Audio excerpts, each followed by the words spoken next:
All right. Good afternoon, everyone. I hope everyone's having a great day. Thank you for joining us for our Wednesdays at 1 today. I am Heath Barrett with the Lynchburg Regional Business Alliance, and I am VP of Membership Development, and it is my honor to be here with you and our panelists today. We are going to be talking about innovative business strategies that some of our businesses have implemented since the COVID crisis began. And we're excited to listen to our four panelists, and also marketing strategies that you may consider implementing with Stephanie Keener's advice, Stephanie in the Small Business Development Center. So we're gonna get started momentarily. So the COVID crisis has really thrown a lot of us for a loop, and some of us are trying to figure out how to still maneuver through this. Some of us have come up with different ways to be innovative and maybe change some ideas or ways of business that normally they might not have done. So let's get started listening to some of our panelists. I want to introduce the panelists first. We have Susan Brown. Susan Brown is the owner of Susie Q's Catering. Susan, we're excited to hear from you. We'll start with you in just a minute. We also have Elise Fontarelli, Executive Director with Vector Space. Thank you, Elise, for joining us. Brian Moody, President of Hill City Pharmacy. Brian, we're excited to have you on the panel, and you're coming up as well. And also Stephanie Keener, Executive Director with the Small Business Development Center. So Susan, let's start with you. Susan, again, owner of Susie Q's Catering. How have you been innovative with Susie Q's? What are some things that you've done, and what are some tips maybe you would like to share with other businesses as we're all maneuvering through this crisis? Well, being a caterer, I lost thousands of dollars in the wedding business. All of my weddings either postponed or canceled. So I knew I had to come up with something that was quick, fast to make, that I could keep a stock of in order to feed some people in Lynchburg. So the quesadilla ring is my new popular item ever since. I've been making them before for themed events, but when this happened, I knew that this particular item would sell really well. So the girl who started the Lynchburg Takeout Curbside Facebook page, I give her all the credit. She got my name out there to a lot of people. So thank her for that. But failing to me wasn't an option. I have rent to pay. I got a bunch of things that I got, like deposits to give back and whatnot on the events that I did. So I knew I had to do something. So I'm doing salads and barbecue by the pound. You can come any day of the week and purchase those things. I'm doing the quesadilla rings every day except for Sunday. I'm also doing salads, like tossed salads, that kind of thing. And pretty much I can't keep in stock of those quesadilla rings. Okay, and they're good. They're really good. I've had some of that. Susan, before the crisis hit, you were more into catering the bigger events, like you said. So did you switch because of COVID into taking more individual orders, or is that something you were doing before? Well, I do take orders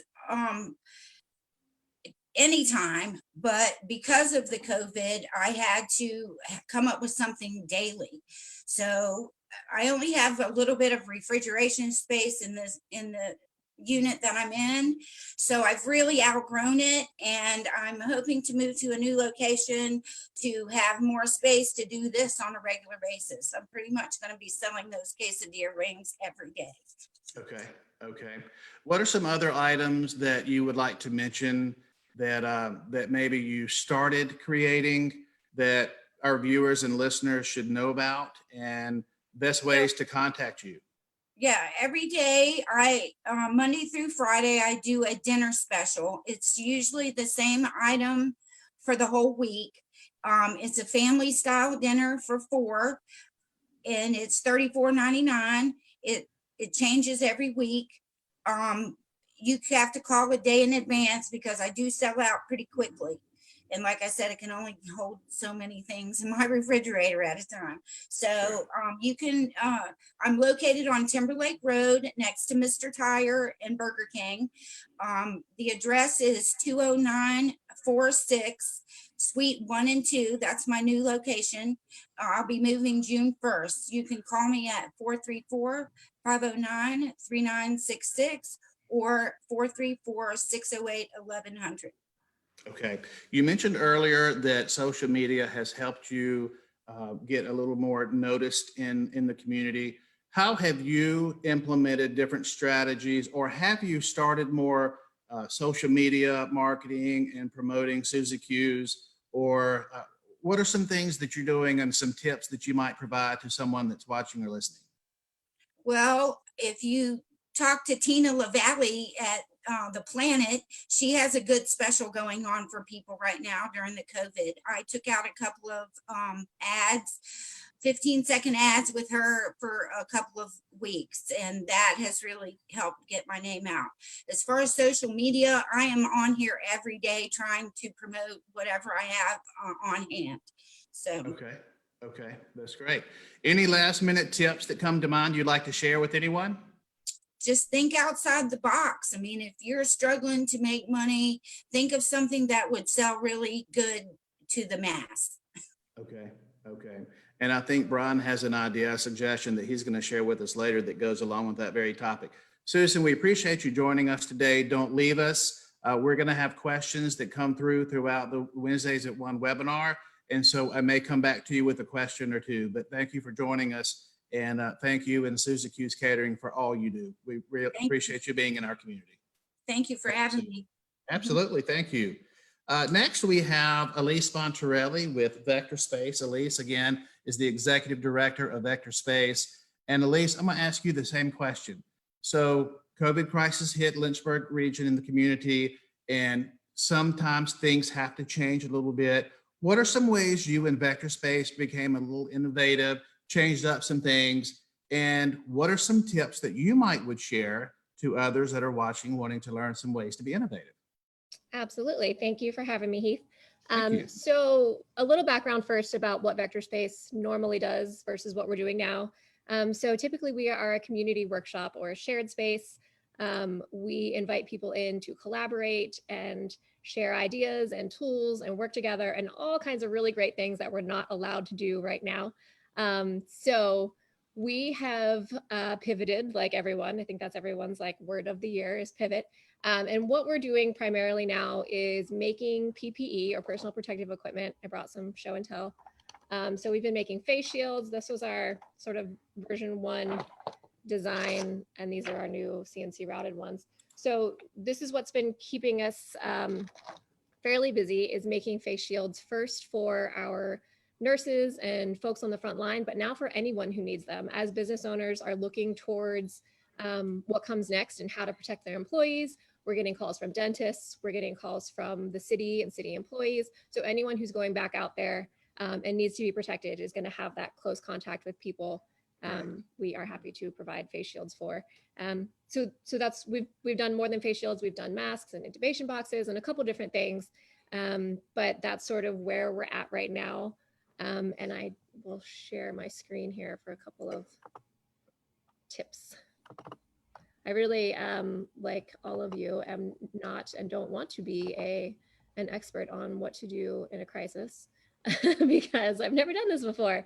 But I will talk about what we have done. You know, I have my one data point of this business in the past 7 weeks and the way that we've sort of been able to shift gears and do some things that have been effective. So step 1, the first thing that I did was throw a small pity party. And that might sound silly, but for us, it was really, we had to mourn the loss of normal. We had to mourn the fact that we were not going to have the programs that we had planned, that the way our business operated was changing. So we had to really, in order to accept that, we had to let go of those ideas, let go of those plans, so that you can really be in a place where you believe that you have to pivot and that you have to change and you have to adapt to what's going on. So step 1, throw a small pity party and be sad about the things that you're going to miss about normal life. The next thing we did, and that we are sort of fortunate to be able to do in Lynchburg, is look outside our community. Lynchburg is not the first city to get like the frozen yogurt trend, and we're also not the first city to get COVID. So we can look around and see what is happening around the globe and the way it's impacting other communities to get a feel for what's going to happen here. So by doing that, we were able to talk to our fellow makerspaces all over the country to hear what the needs were in other cities and other communities, and have a little bit of an idea of how we would be able to step in and help to alleviate some of those needs locally. The next thing that we did that was effective was to look inside our community next. So to really listen to what people were saying and what the needs were, because we had been paying attention to what was going on outside the community. When we got our first call for face shields, we immediately said, there are 2 NIH approved designs. We're going to print both of those, get them to you. You can test them, get back to us with what works for your facilities. And so we listened to what people were needing here, using that sort of information from what was happening in other cities, to try to see a little bit ahead about what we were going to do next. Take small steps. So when we got an order for face shields, we started 3D printing a design that was already made. We didn't go out and purchase a $20,000 tool to mass produce these. We just started small, so we could see where the need was going to be. We stepped gradually. We did face shields. We worked with a lot of different partners, which was really integral. One thing about the Lynchburg community is how well everyone works together. So sourcing materials and individuals coming in together to 3D print things and sew things. Just everyone taking small steps can make a big impact. So we also knew that we don't know what's going to happen next, right? So by taking small steps, we were able to ensure that we weren't completely changing our business model. I mean, nowhere in our strategic plan did it say like respond to COVID with PPE, but we took these steps as we could see the need, and responded, as best we could. The next thing we did was tell our story. So while their media is full of scary statistics and sort of a lot of unpleasantness, what our local news outlets really want are some feel-good stories. So when we sent our first batch of face shields out, we also sent not even a full press release, just a quick contact to our reporters that we have relationships with, and they helped spread the word, because it's important for us and for all businesses to stay relevant in these times and to tell the story of your relevance and what you're doing. I've seen Susie Q all over Facebook, and she's been doing a great job of telling that story as well. But yeah, letting people know what you're doing. And in some ways, we have created this market for face shields here, because if you didn't know it was an option down the street at Vector Space, then businesses would be doing something else. They would either be staying closed longer, or they'd find some other means of either protecting themselves or avoiding the risk. So by telling that story and getting that out there, we've been able to stay relevant and continue to serve our mission, even if it's in a weird way. The next thing we do constantly is stay nimble and keep taking small steps. So face shields seemed like the biggest thing that we were going to be into, but it was only a few weeks in when we got the call for intubation boxes. And really all we got was a video on the internet without any plans, and our anesthesiologist saying, we need this. So, with face shields printing over here and volunteers assembling and distributing, we also put together not just an intubation box, but also plans that we could share with other makerspaces around the country. So again, not saying like, okay, face shields is what we do now, and we're going to do that until this thing is over, but just constantly taking the feedback from the community and listening, and staying nimble and being able to sort of pivot where we needed to. One of the pieces of advice that I give my entrepreneurial students all the time, that's so hard to follow yourself as a business owner, is that you have this amazing idea for what your business is going to be and how you're going to serve the community. But if it doesn't fit what the community needs, if it's not what your customer needs, or you haven't found the right customer, then it doesn't matter how great your plan is. So just remembering that ourselves, and like I said, step one was mourning the loss of our pre-existing plans and what we thought we were going to do this summer, and reevaluating ways that we could help and ways that we could stay relevant and keep taking those small steps. And my last tip is to plan for various futures. So in front of me now, I have plan A, plan B, plan C, depending on what phase one looks like and how long that lasts, and what we're going to do if we have to come back into quarantine and things like that. And it's not the most effective way to run a business. Typically, I wouldn't have 3 plans for the year, but right now it's what we need. I need to have some sort of idea of what we're going to do in, scenarios A, B, and C, and how we're going to respond to that. So just looking ahead at what could possibly happen next and thinking about different ways to respond to it, and putting at least a little bit of equity into those plans, getting plans drawn up or policies in place, things that typically you wouldn't do because you know the way your business is going to unfold. And we've done this several years, and typically you can tell without having to have so many backup plans. But right now we're really just ready for whatever's coming, hopefully. And that's what we have done. And that's how we're staying sane and staying relevant. A loss of mission is really hard, I think, for our local nonprofits. So we feel very fortunate that we have found a way to stay on mission and to keep serving our community. And we're still thinking of more ways and different ways that we can do that. That's great. Thank you, Elise. So when you talk through your steps, throw a small pity party, look outside our community and look inside our community. Which one of the two, look outside our community or look inside our community, makes the biggest impact on what you're doing? As you said, you kind of had to shift away from your strategic plan. Looking inside the community or looking outside the community, are they the same for you? Are they different? And what's the best way for people, possibly both in and out of the community, to really take advantage of what you're providing right now? Yeah, so I think that looking outside the community was necessary first, if that makes sense. Because like I said, this pandemic did not reach Lynchburg. It didn't start here, right? It didn't start in Lynchburg. It didn't start in the US. Right. We had lots of other sort of data points and places that we could look to see what possible effects would be.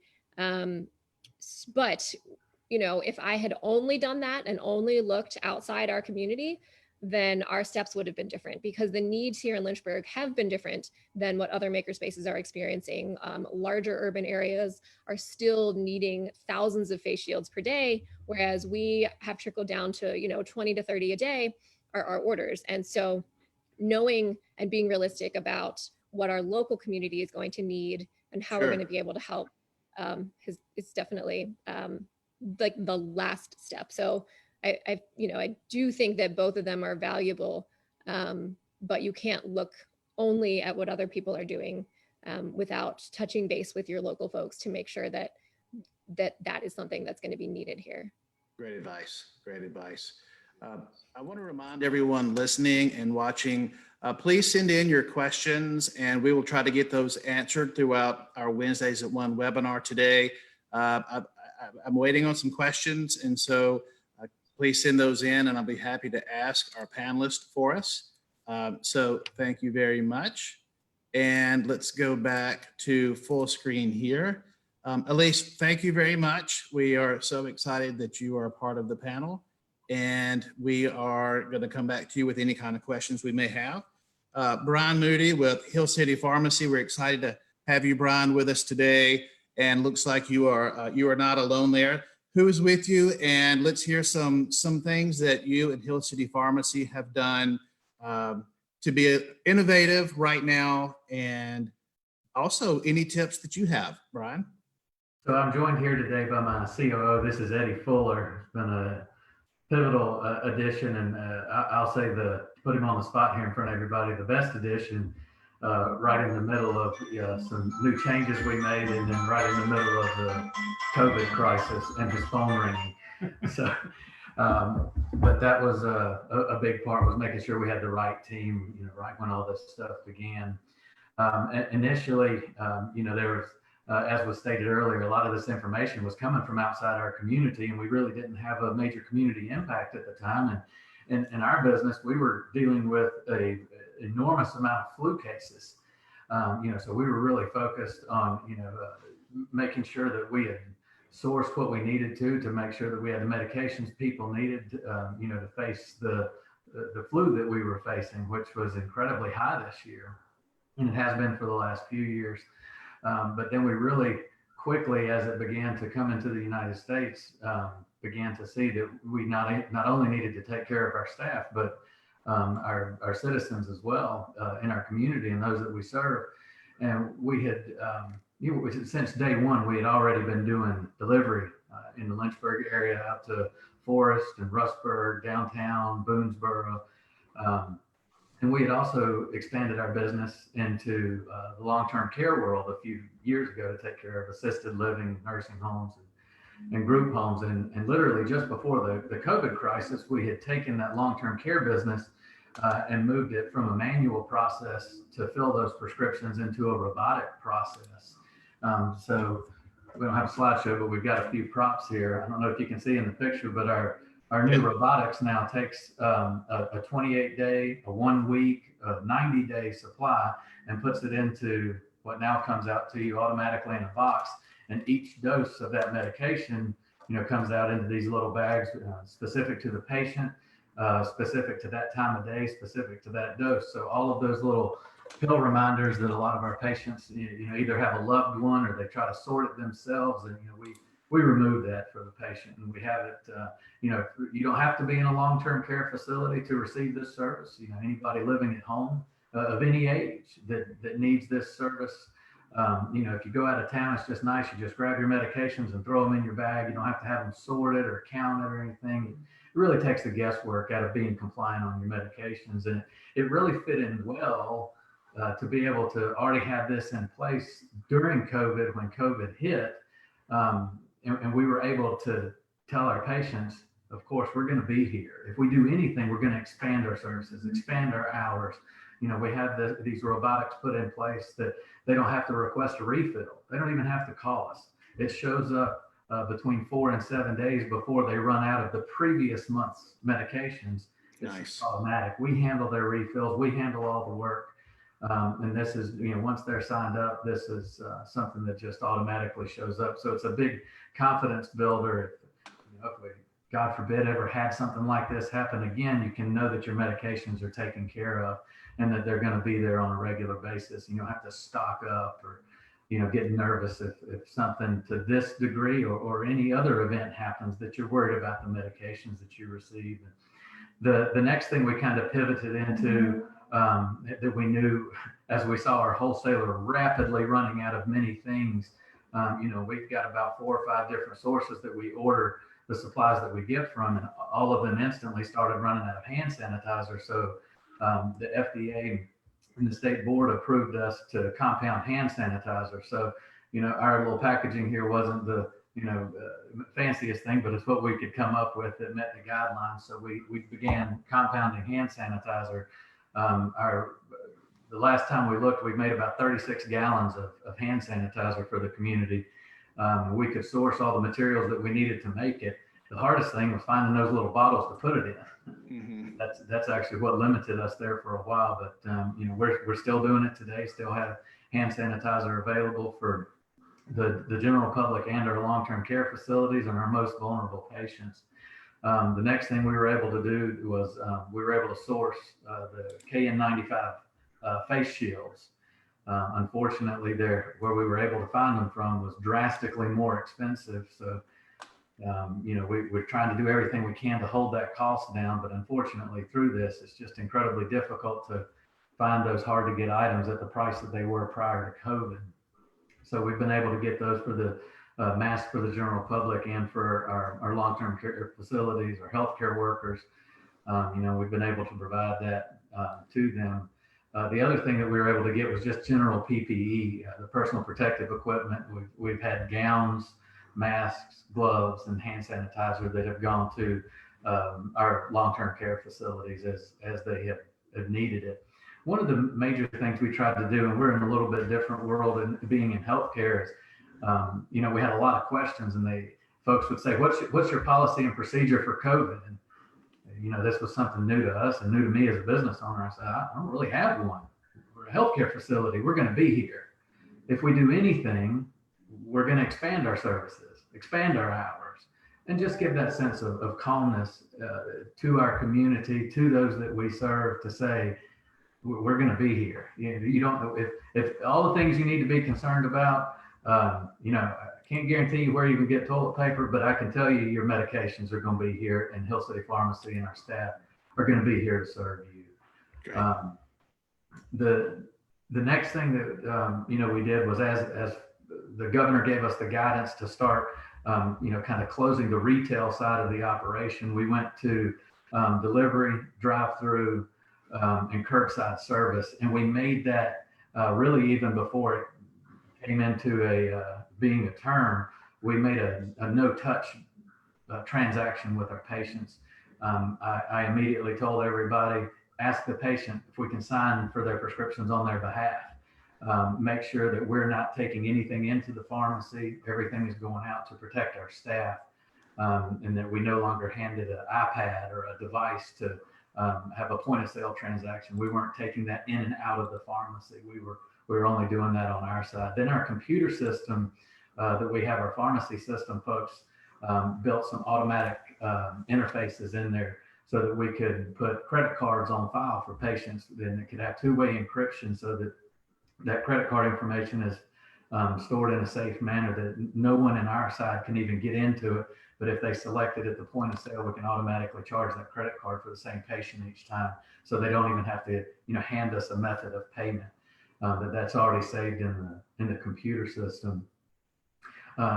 We also expanded our app. We have an app for all patients, whether retail or long-term care facilities, that patients not only can request refills and request delivery, request services, they can now have a two-way secure, HIPAA secure text messaging function live time with our staff. So as soon as my technicians and pharmacists are working in their computer systems, if somebody on the app sends a message or a question, or even tells us they're on the way to pick up their prescription, it pops up in their workflow so that they can communicate live time with our patients. So we hated to be the front line of healthcare, and to put that sign on our door was really painful to say that the retail over-the-counter section of the pharmacy was closed, but we were able to put in some communication ability that is HIPAA secure to communicate with our patients. And I don't know where I'm at on my time. I've got. You're good on time. If you have more to share, please continue. The biggest thing was just that, we wanted to make sure that our patients knew that we were going to be here for them. We have temporarily through COVID, our Greenview Drive location was open 6 days a week. We've expanded to being open 7 days a week. Just to, again, give folks that confidence that we're on the front line of healthcare. Pharmacy is the only place, even not during COVID, that if you have a question about your healthcare, you can drive to the pharmacy and ask it. There's a frontline person there, ready, willing to serve you, take care of your family. Even before COVID, if you wanted to get a massage, you had to make an appointment. You don't have to make an appointment to walk in my pharmacy or any pharmacy across the country. And that's why we built this business, was to serve the greater Lynchburg area in Central Virginia and be that face-to-face in delivering healthcare. And that's why that two-way communication with that door closed was so important to us, to be able to provide folks a way to communicate with us and not feel closed off from your frontline healthcare provider. Sure. Great. Very, very important information about some of the different ways you've been innovative. Brian, I did have a question that came through for you. So if you allow, I'm going to go ahead and ask you to maybe think about your answer and give it to us. How many and which changes or innovations do you see yourself keeping even after this virus is over? So some of the things that you've done, what do you think is going to be best for your pharmacy and your staff for an extended period of time, even after, say, the shutdown is over and we can return to some kind of normalcy? Is there an answer there that you would share with us? I think that's a difficult answer because I think it's going to be different based on the patient population. Sure. When we deliver to, a long-term care facility, let's say that, we go to a Bentley Commons or a Runkin Track. I don't want my delivery driver doing anything that he could have picked up in the community even a year from now. I would like to do everything we can for that vulnerable population because they're vulnerable to the flu. If there's a patient that has a vulnerable health or underlying condition, even after we clear COVID, there's still illnesses that persist. And I think that we can learn some things from that to protect that vulnerable community. And maybe we continue to work in a way that we have that touchless delivery with them, no questions asked as we continue. We make sure that we do the best we can to protect that vulnerable population, and all the way down to some kids. My son has some pretty severe asthma. And we need to make sure that we're cognizant on our side in the pharmacy to make sure that we identify those patients even 3, 4, 5 years from now, that we're doing everything we can to protect that vulnerable population in our business transactions with them as we move forward. Great. Thank you, Brian. I appreciate that. Brian, thank you for being on the panel. I'm going to move over to Stephanie Keener, Executive Director with the Small Business Development Center. And Stephanie, I know you have some slides you're going to share with everyone as well, but I think you're going to touch more on some marketing strategies and possible tips for recovery. So Stephanie, please take over. Yeah, absolutely. I just wanted to talk to everybody today about how we start thinking about some of those phase 1 strategies. I know we all heard the governor say we might be ready to start moving toward that sometime, on the 14th, or I think it was next Friday. So we want to start thinking about how we get our small businesses ready for that. So I'm hoping you guys can see my slides. Somebody give me a thumbs up. Okay, thanks, Elise. So as Heath said, my name is Stephanie Keener, and I'm the Executive Director for the Small Business Development Center for the Lynchburg region. We serve the city of Lynchburg, Campbell, Bedford, Amherst, and Appomattox counties.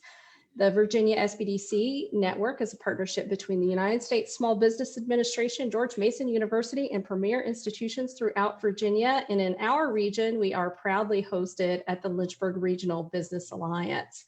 And I know that I've been missing Heath lately. I don't know if he's been missing me. He has.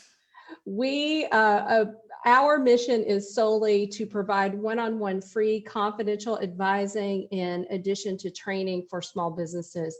Those are the two things that we do. And we have continued to do that through this crisis. We have talked to so many of our regional businesses, either myself or one of the SBDC advisor mentors that we work with. So today I wanted to offer some things to think about as we look toward our phase 1 slow opening, especially as we're thinking about how to make a safe welcome for our customers, how we continue to communicate, how we're going to open, and how we make our best returning customers feel really special during this period. I know all of us have a few customers that we've continued to see over time or who have checked in with us. And so we want to make sure that we're talking with them in particular. So first, I want to talk about where we get great resources as we're getting ready to reopen or expand back into some of our services in our businesses. So in addition to the COVID-19 resource page at the Lynchburg Regional Business Alliance, or some of the information that you might get on my website at the SBDC Lynchburg Region, and those are lynchburgregion.org, COVID-19 resources, and sbdclynchburgregion.org. You'll find a lot of resources right on my homepage. You should definitely be checking out resources at our home network, virginiasbdc.org. We have 2 links there, the COVID-19 resource page, and then another page that we're developing now called the Recovery Resources page. And you'll actually be able to open that page up and see a list of considerations to think about as you're reopening. Questions that are just good reminders, things like look down your supply chain, kind of a lot of the things that we've been talking about today. Where are you going to get some of those supplies and things like that? They even have a checklist with those considerations. So it's a great place to go as we're thinking about reopening and just sort of, think through that process. It can even help you decide if you're even ready to reopen, considering if you have access to those supplies you need, like face shields and hand sanitizer. And you'll also want to think about looking at your websites for your own industry experts, like the National Restaurant Association, retail associations, or other groups. If you're a dentist, the ADA has probably provided you information, other kinds of industry groups for you. And finally, don't forget to check the source, right? Virginia.gov's coronavirus page and the Virginia Department of Health both have business resources. The governor's office updates their page frequently. So if you have specific questions about, can my business reopen? What are the regulations that I need to be abiding by in order to reopen? Check those pages first, because they're going to have the correct information there. You definitely want to be using your marketing strategies to communicate how you're following those guidelines that are going to be published soon. Post photos of your staff and things, or folks around your business. Post photos of your staff in their masks and reassure customers that you're mask friendly and that you're providing hand sanitizer. You're going to want customers to know that you are taking their health and their own staff's health seriously. We just heard from Hill City Pharmacy about, their concerns about their staff. And, part of that no-touch policy is really about protecting our workers who are, in our grocery stores and in our pharmacies as well. And this is also the moment to really think through how social distancing is going to work in your business. Are there places in your business where customers tend to bump into each other? Do you need to spread out your gym equipment? Are you going to need to drop some tables from your restaurant? Are there other high touch areas? Do you have self-serve areas like, a buffet in your business? What do you need to do with clothes that customers have tried on if you're a clothing shop? How do you, if you have a waiting area, do you have magazines or other, children's toys in that waiting area? Are they going to have to be put away? Be proactive this week and talk to your customers about the steps that you're taking. I've already gotten some emails from businesses that I frequent about those steps that they're taking. Check your email. You're probably going to find some good ideas there yourself. I know that it feels confusing, and I want to echo one of the things that Elise said, but check your models. Like I said, check your email. You've probably already gotten a few emails from folks who are already telling you what they're going to do. That's a gold mine. For retail especially, you're probably going to see how some of the bigger players in the industry are doing it, and they set the tone for customer expectation. So, if Nordstrom is doing something, think about how you may be able to replicate some of those ideas in your own shop. And again, like Elise said, look outside our community, reach out to colleagues in other places, especially if those folks are already open. And finally, do some social listening. Check out other communities just via social media. You can go and see what's happening in Italy, in Wuhan, and see how those communities are implementing no-touch policies or other innovative ideas that they have. Also, think about using your email list to talk directly to those customers so that they're prepared and know what's going on in your business. Think about sending a postcard or another mailing piece. We have been in our home as throughout the quarantine. And I tell you, there are days when the trip to the mailbox is the most fun I have all day. So I go skipping up to the mailbox to see what I get. And there's one person out there who sends regular communications, and I look forward to getting it every time. I'd love to see some postcards and things from our small businesses. And you know what? You probably all have your very best customers who you've really missed during this time. Do not hesitate. If you have their phone number, pick up the phone and call them. Just have a great conversation with them about how it's going to go in your business, what the things that you're looking forward to are. And, you know, that's another good place to get ideas and kind of understand where your customers are in their own reaction to the quarantine and how things are going. Especially if that person has a special circumstance of some kind of health vulnerability or something else that you want to talk through how to take that into consideration in your business. Finally, think about ways to make your slow open fun. And honestly, those are ways that you can continue that marketing strategy as well, right? Especially, you know, we have heard some really fun ideas out there. Things like auction off that first appointment. You know, I laughed the other day because my friend said she's, you know, going to look like Captain Caveman by the time this is over, right? That first appointment for hair salons is going to be a gold mine, right? Have some fun with it. Maybe auction off that first day, you know, sell those or donate those proceeds that you might make from those auctions to a local charity that's been impacted by COVID-19. Again, with your restaurants, you have, when folks are able to come back into a sit down in your restaurant, make sure you're taking reservations. You're going to have fewer tables most likely. So you want to make sure that you have space for those folks. It's a great social media content to auction off a few of those first reservations in your restaurant.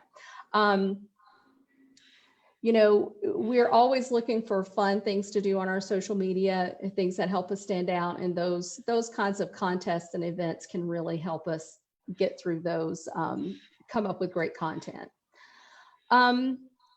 Listen, I really want everybody to keep posting about cleaning and training. We're seeing a lot of that, but it's absolutely something that you need to do. Our economy is built on our customers feeling safe in our stores. They have to be able to come to us and feel safe being there. You've got time right now, go break down that cash wrap, scrub it. If you're a bookstore, pull all the books off the shelf, dust, clean, spray the Lysol, clean everything. Show us you are doing that. And again, we have some time. It's time to consider how you're going to continue to maintain hygiene and social distancing once that space is reopened. Show us how you're planning for those new guidelines, maybe putting stickers on the floor, spacing out appointments for your salon or for your medical office, and any other measure that you're taking to do that. If you're in the restaurant or hospitality industry, ServeSafe has some of their safe handling courses online for free right now, and you should definitely be making use of those tools and celebrate those employees when they finish those courses. We'd love to see those things on social media as well. Those are fun content points. You know, Elise is talking about some of the things that we often give advice to entrepreneurs. And, you know, one of the pieces of advice that I give to folks as we're especially coaching new businesses and startups is we have to talk them out of focusing on a lot of demographic information. And we have to get them thinking about their ideal customer as opposed to just as a, you know, a sort of ambiguous group, right? But COVID has changed that. I want you to think about your demographics, and particularly if you are serving a significant number of customers who are older or who have vulnerable medical conditions that we need to be aware of. So in other words, during phase one, if your best customers are those folks who still may feel like they need to remain in isolation, how are you going to continue to serve them? This is not the time to forget that you're going to have a significant number of customers who are going to remain in isolation. So it may be a mix of pre-COVID and post-COVID delivery styles. And I mean delivery, not just you're bringing things to their house, but how are you engaging with those customers? How are you going to make those folks feel like it's okay to come back to the shop, or how are you going to continue to serve them not at your shop? And finally, remember those basic points about talking to your customers right now. Be personal and authentic. Your communications to them should reflect your brand. So if you're sending me a postcard, I want to be able to recognize that that's coming from you via your brand. They want to feel like they're genuine interactions that you normally have with your customers. Use the best tools to reach your customer. Is that an email? Do your customers check their email? Is that a phone call? Is that a postcard? Is it Instagram? Is it all of those things? Know where your customers are listening. And finally, your best customers are going to return first, and think through something that will show your appreciation to them, because they're the folks who have been keeping you in business this whole time, and you want to make sure that you show your appreciation for those customers. So that is about it for my slideshow. You're welcome to contact me. I'm at spdclynchburgregion.org. If you'd like to request a meeting with us, you can just click request a meeting on the website. We're on all of the social channels. We're on Facebook and Twitter. And you can also find us just by calling the Lynchburg Regional Business Alliance. So I am going to stop the share and turn it back over to Heath. Thank you, Stephanie. Thank you so much. Lots of great information. And I know it's things everyone watching and listening can take with them moving forward. We are getting close to running out of time. I do have 3 questions that I want to ask real quickly. The first question is going to be for Elise. Elise, again, while you're unmuting, Executive Director of Vector Space. Elise, the question for you is, how much are the face shields and what is the turnaround time for delivery? How does one order if interested? Good question. So we are not charging for face shields. We have had donors supply materials and support the initiative. And we know that it's a weird time financially for people. So we're not charging. If you want to donate to help cover the costs, they cost us about $4 each to make the face shields. So there's a donate page on our website, but you can just email me. It's elise@vector-space.org. Just hop on our website, Facebook, however you can reach me, and let me know how many you need. We are making, there's not a wait right now on deliveries. We have a couple going out daily, basically. So most folks are only ordering between like 5 and 20, depending on the size of your business. They are reusable, and we send instructions for how to clean them with them. So it's not like you need new ones every day for your staff, just a designated one per staff. But yeah, just let me know if you want them, and we can get those out to you probably within 2 days. Thank you, Elise. Brian, while you're unmuting, this is going to be for you. Brian Moody is president of Hill City Pharmacy. Brian, you mentioned flu, and I think sometimes people might forget about the flu, or it gets lost in the discussion because we're also concentrating on COVID. Question for you is, how do you specifically balance communicating about COVID and sharing what you normally do, especially from your industry? How do you balance communicating about COVID and sharing what you normally do? So that has been a delicate balance, because there for sure are many other illnesses out there that people face on a daily basis, and trying to take care of their family members and loved ones, and of course COVID instantly shot to the top of the priority, but we still are filling a tremendous amount of prescriptions every day at each location for other, I guess you would call it, other disease states. Sure. So certainly the focus hasn't gone off of that, because, I'd say we're probably somewhere, let's just throw out a number, maybe about 600 prescriptions, 500, 600 a day. I haven't filled one prescription that at least I know of for a diagnosis code of COVID.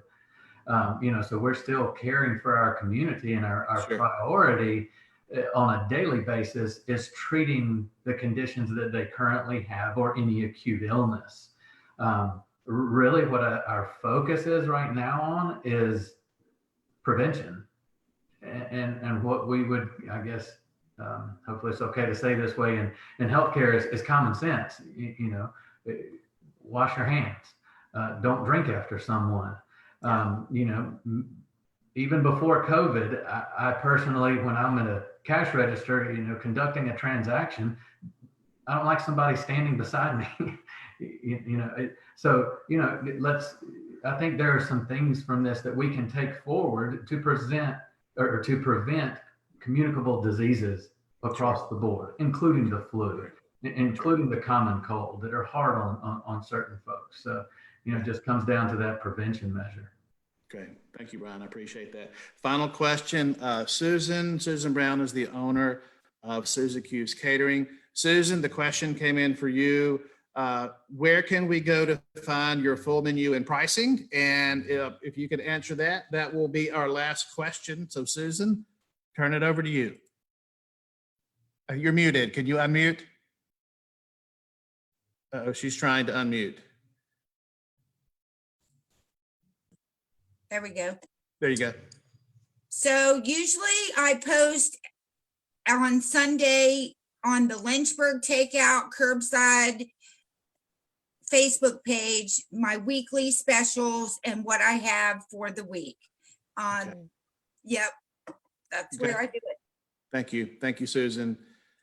To each one of you, a lot of information, fascinating information from different types of businesses and organizations. And I think these are all things that we can take away from what you've shared with us today.